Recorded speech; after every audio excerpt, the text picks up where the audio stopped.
말씀을 마치시고 그들이 보는데 올겨져 가시니 구름이 그를 가리워 보이지 않게 하더라. 올라가실 때에 제자들이 자세히 하늘을 쳐다보고 있는데 흰옷 입은 두 사람이 그들 곁에 서서 이르되 갈릴리 사람들아 어찌하여 서서 하늘을 쳐다보느냐. 너희 가운데서 하늘로 올려지신 이 예수는 하늘로 가심을 본 그대로 오시리라 하였느니라. 아멘. 네, 오늘도 새날 주신 하나님 찬양하고요. 함께 기도하며 감사합니다.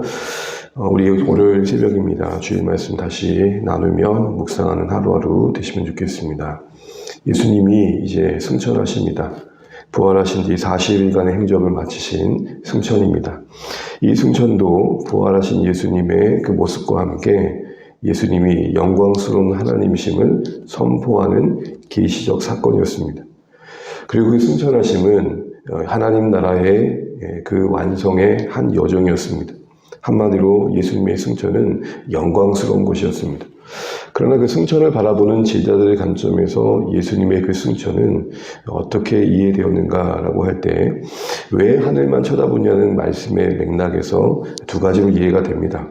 첫 번째는 그 승천의 그 영광스러움에 자신들도 참여해서 그들이 두 발 딛고 있는 땅의 현실의 고통으로부터 해방받고 싶었던 거죠. 예수님의 승천이 기회가 되어져서 자신들의 현실의 해방의 수단으로 바라봐졌던 겁니다. 그러나 그들은 현실적으로 멀리 멀어져가는 예수님만을 바라봐야 했습니다. 승천하신 그 순간은 상당히 익사이팅했을 겁니다. 그런데 점점점 멀어져 가십니다. 그 뒤의 감정은 처음에 그 흥분된 감정이 역전되어져서 그 기대감만큼이나 망연자실할 수밖에 없었고 그 마음의 한켠엔 버려진 자와 같은 처지에 있었습니다. 그래서 여러분 10절에 보게 되면 제자들이 하늘을 쳐다보는데 자세히 쳐다봤다고 합니다. 이것은 멍 때렸다는 겁니다. 뭔가를 잃어버린 듯 한 곳을 응시하고 있지만 그것이 어떤 초점이 있는 응시라기보다는 무념무상의 모습이었던 거죠. 바로 그런 그들에게 하셨던 말씀이 왜 하늘만 보느냐라는 겁니다. 그리고 나서 이어서 하신 말씀이 11절 중반절에 보시게 되면 보신 그대로 오신다는 겁니다. 이것은 사도행전적 삶을 살아갈 제자들과 또 오늘 우리에게 다시 한번 점검되어야 될 내용입니다.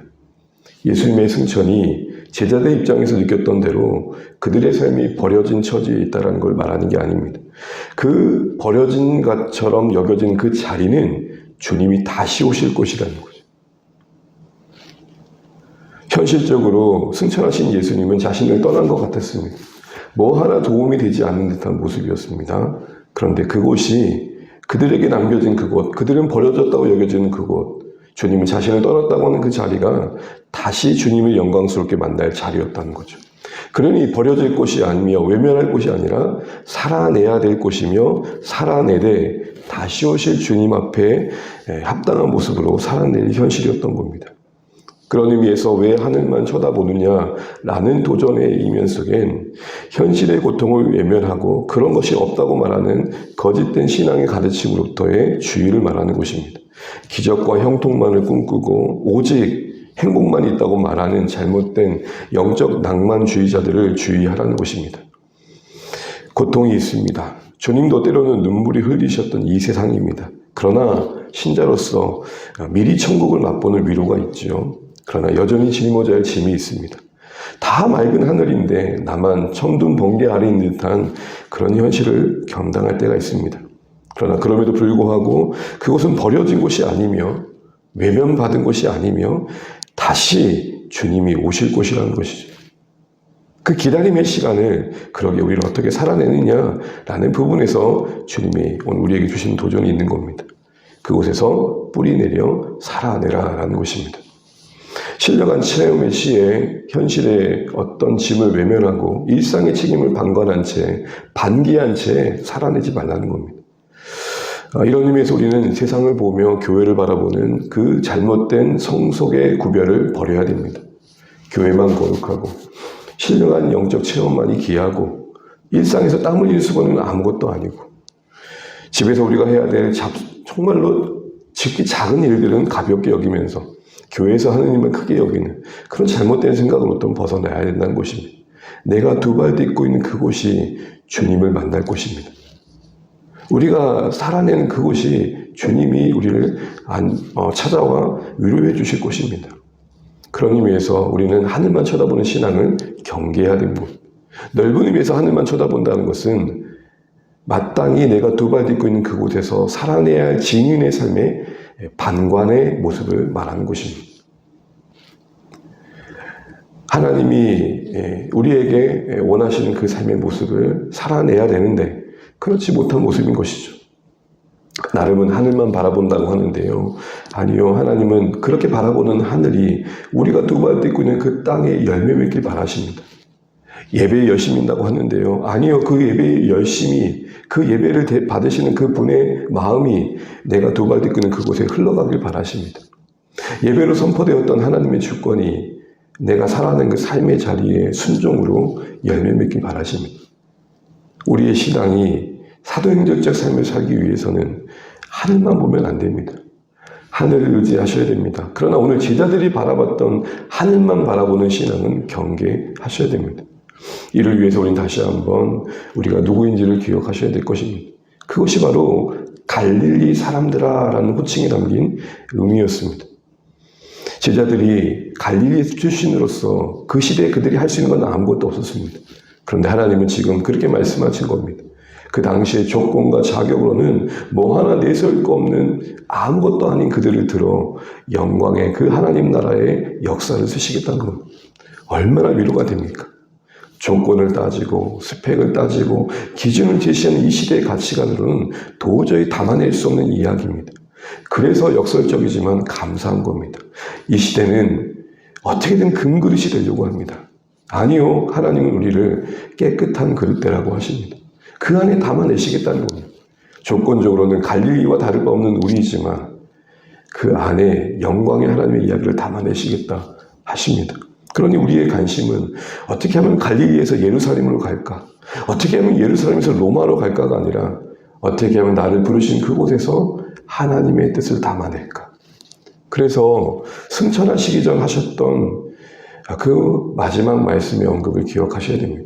성경은 의도적으로 승천하셨다고만 말하지 않고 그 말씀을 마지막으로 하시고 승천하셨다고 하신 겁니다. 그러니 우리는 버려진 게 아닙니다. 사명자로 남겨진 것입니다. 그 말씀의 핵심은 뭡니까? 내 증인이 되라는 겁니다. 우리 각자의 땅끝에서 하나님의 손길로 살아내라는 것입니다. 사랑하는 주안의 가족 여러분, 그런 의미에서 우리 갈릴리 사람이라는 부름 앞에 우리 다시 한번 점검해 보십시오. 우리 갈릴리 사람임을 인정하셔야 됩니다.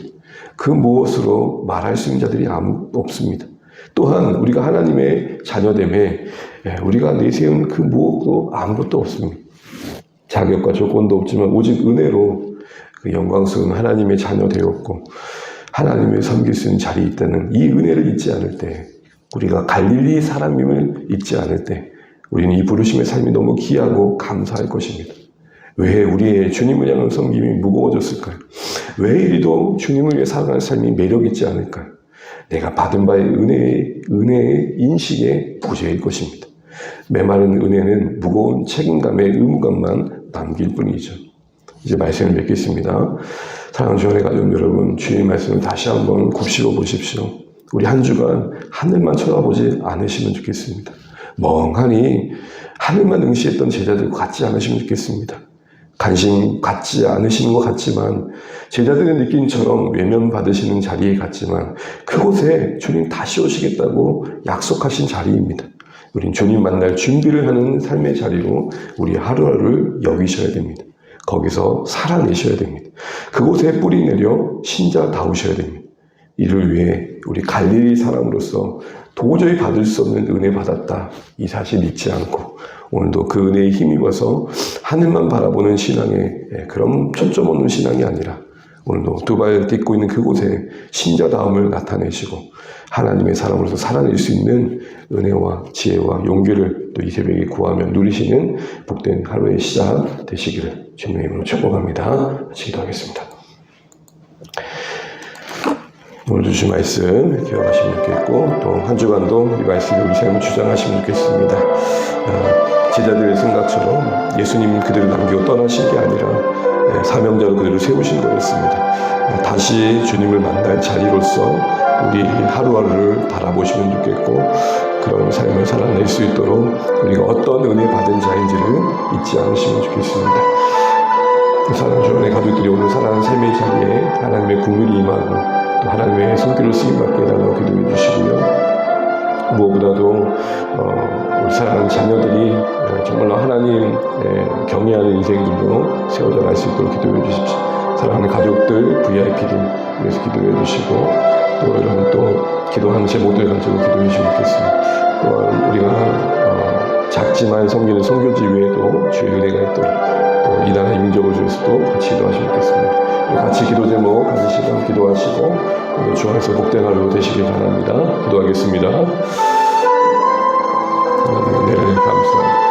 오늘 우리가 주의 뜻을 따라 살아낼 수 있도록 도와주시고 하늘만 쳐다보는 신앙 되지 않게 도와주시고 오늘 이 현실에 고단함이 있지만 이겨내고 견뎌내게 하셔서 그곳에서 도발딛고 살아낸 삶의 자리에서 감당해야 될 은혜들을 우리가 나타낼 수 있길 소원합니다. 하나님, 제자들의 입장에서는 버려진 것이고 또 하나님이 떠나신 것처럼 바라봤지만 하나님 그곳은 주님이 다시 오실 곳이며 주님을 다시 만나야 될 곳이었습니다. 그날에 합당하게 우리가 살아내야 됨을 기억합니다. 영적인 흥분에 취하고 또 현실을 외면하는 신앙이 아니라 우리가 도발딛고 있는 그곳에서 우리가 뿌리를 내려주고 그곳에서 살아내게 하신 하나님의 뜻을 이루어낼 수 있는 우리의 삶이 되기를 원합니다.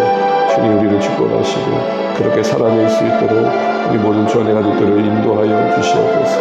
하나님 마지막 남기신 그 말씀 기억하며 남겨진 이곳에서 삶을 살아내게 도와주십시오. 주님 남기신 그 말씀 땅끝까지 이르러 내 증인이란 그 말씀 거기에 우리가 순종하는 삶이 될 수 있도록 오늘도 힘을 주시고 은혜를 주십시오. 우리가 갈릴리 인생임을 잊지 않게 도와주시고 뭐 하나 그 어떤 자격과 조건에서 내세울 게 있지 않습니다. 하나님의 은혜로 구원받았고 그 은혜로 사는 인생입니다. 오직 그 은혜가 이 세상의 조건을 뛰어넘는 지혜와 용기를 만드는 것을 압니다. 주님 우리 붙들어 주시고 우리가 주 안에서 다시 한번 일어설 수 있도록 은혜를 베풀어 주시옵소서.